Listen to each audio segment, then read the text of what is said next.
नमस्कार, मी प्रल्हाद सोनई. आपण पाहतात ओमसाई न्यूज.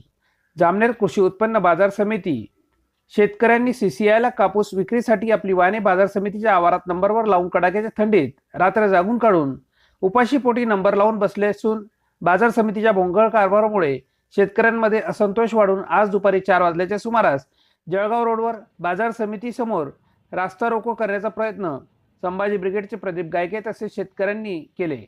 यावेळी भाजप तालुकाध्यक्ष व शेतकरी सहकारी संघाचे चेअरमन चंद्रकांत बाविस्कर आंदोलनस्थळी येऊन बाजार समितीचे प्रशासक DB पाटील यांच्याशी दूरध्वनीवरून संपर्क साधून शेतकऱ्यांच्या समस्याबाबत विचारणा केली. यावेळी जामनेर पोलीस निरीक्षक प्रताप इंगळे यांनी रास्ता रोको करणाऱ्या शेतकऱ्यांची समजूत काढून रस्ता मोकळा केला. यावेळी उपस्थित शेतकऱ्यांनी संतप्त भावना व्यक्त करून टोकन वाटपात गोळ होत असून अर्थपूर्ण देवाणघेवाण होऊन टोकन देण्यात येत असल्याचे व नंबर प्रमाणे टोकन न देता मागून आलेल्यांना टोकन दिले जात असल्याचा आरोप शेतकऱ्यांनी केला. बाजार समितीच्या संचालक मंडळाचा कार्यकाळ संपल्याने प्रशासक म्हणून DB पाटील कामकाज पाहत आहेत. त्यांनी या प्रकरणी लक्ष घालून टोकन प्रक्रिया सुरळीत करण्यात येईल अशी माहिती दिली. जामनेर तालुक्यात CCIची 5 खरेदी केंद्र असून 2च केंद्र सुरू असल्याने शेतकऱ्यांची गर्दी वाढली. यावेळी शेतकरी सहकारी संघाचे चेअरमन चंद्रकांत बाविस्कर यांनी तालुक्याचे आमदार गिरीश महाजन यांच्याशी संपर्क साधून माननीय जिल्हाधिकारी यांच्याशी बोलून खरेदी केंद्र वाढवण्याची मागणी केली. व्यापाऱ्याची हुंडागिरी बंद करा.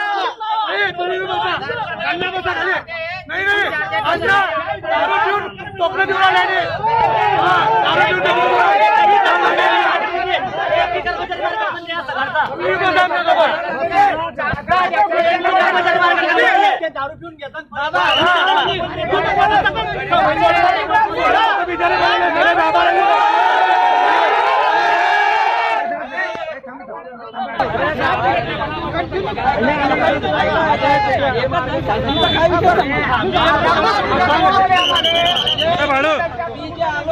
आणि तुमच्यासाठी आलोय, तुमचे फोन आले म्हणून मी आलो. तर त्यामुळे सांगता आपल्याला इंग्लिश बोलता तरी इंग्लिश काय प्रकार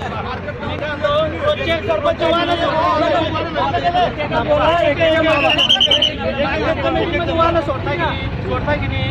मग नियमानं ज्याचा नंबर आहे ना त्याचाच सोडा. बरोबर आहे की नाही.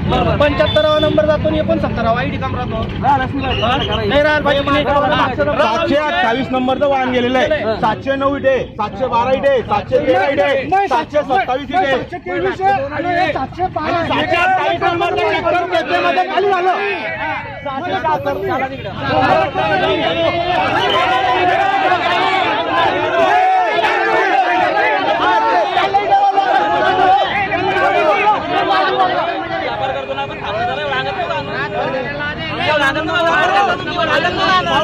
कालच्या सुट्टीला कर्मचारी तुम्हाला समस्या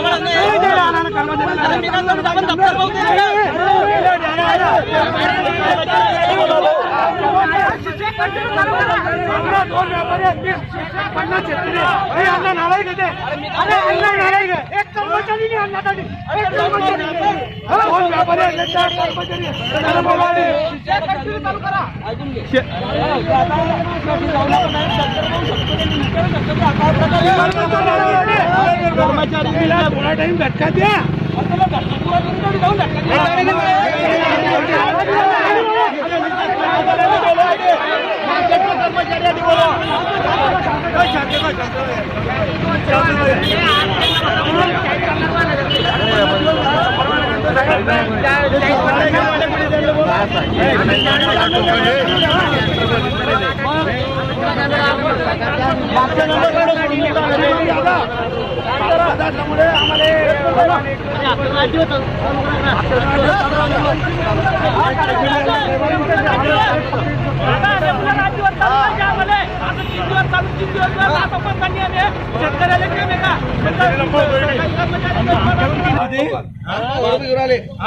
तुम्ही बाहेर मध्ये बसून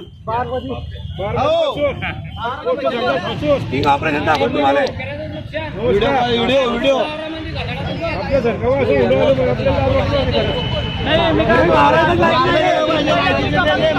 तुम्ही मार्केट कमिटीची पावती देता की कशावर गव्हाण मतात आहे आणि चेटवलं का निघलं तर आम्ही कोणाच्या हात लावा. पावती देता मी ना 8 दिवस झाले बंदूर आला मी पाणी पिऊ पण नाही मी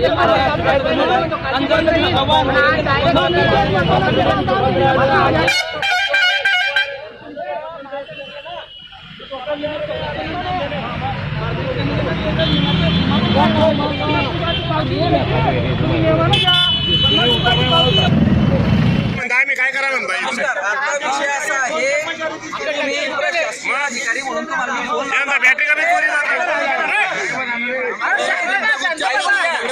माझी सगळ्यांना विनंती आहे, शेतकऱ्याच्या व्यतिरिक्त मी तुम्हाला सांगतो, मला माहिती आहे कोण शेतकरी कोण व्यापारी आहे. जर शेतकऱ्याच्या व्यतिरिक्त एक बी व्यापारी आणि नाटकं करीन ना, तर त्यांना कसं फसवायचं मला माहिती आहे.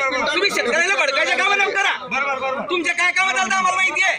मी काय म्हणतो तुम्हाला म्हणजे आम्ही शांततेत आमच्या कामधंदे सोडून तुमच्यासाठी येत आहे. तुम्ही शेतकऱ्यापेक्षा कोण कोण व्यापारी अंगात आणतो मला माहिती आहे, कोण कोण व्यापार करतात. कशाला बोलायला लावताय? शांतता ठेवा जरा, करताय ना आपण.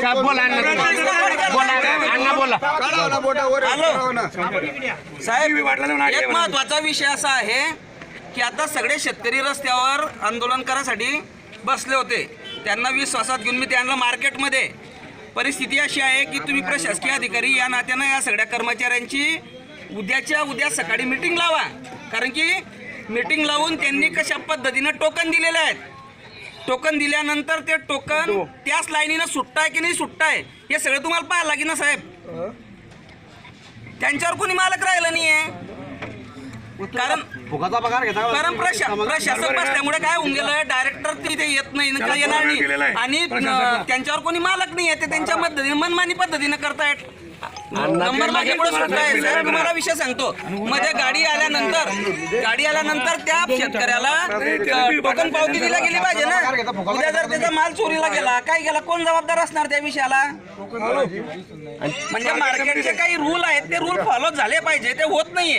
विचारपूस केली ना ते कलेक्टरचा आदेश दाखवता आम्हाला. हजारो शेतकरी आज शेतकऱ्यावर होते, ते रस्त्यावर होते, त्यांच्यावर आपल्यावर काहीतरी विश्वास होता. त्यातल्या शेतकऱ्यांचे आपल्याला मला फोन आले, PI साहेबांचे फोन आले. आम्ही त्यांना समजून आता इथे आणलंय, पण का उद्या जर का प्रॉब्लेम झाला तर तुम्हाला या गोष्टीला फेस करावं लागेल.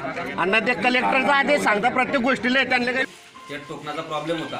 मग आपण आलो आता DV पाटील साहेबांना म्हटलं का तुम्ही काय करताय, एकाच टायमाला जर का 80-90 शेतकऱ्यापेक्षा जास्तीचे सुटले तर काय अडचण आहे. 2च तुम्ही जिम चालू ठेवता, 3 दिवस बंद चालू राहतात, 3 दिवसानंतर बंद पाहतो. इतका आक्रोश सगळ्यांचा आहे.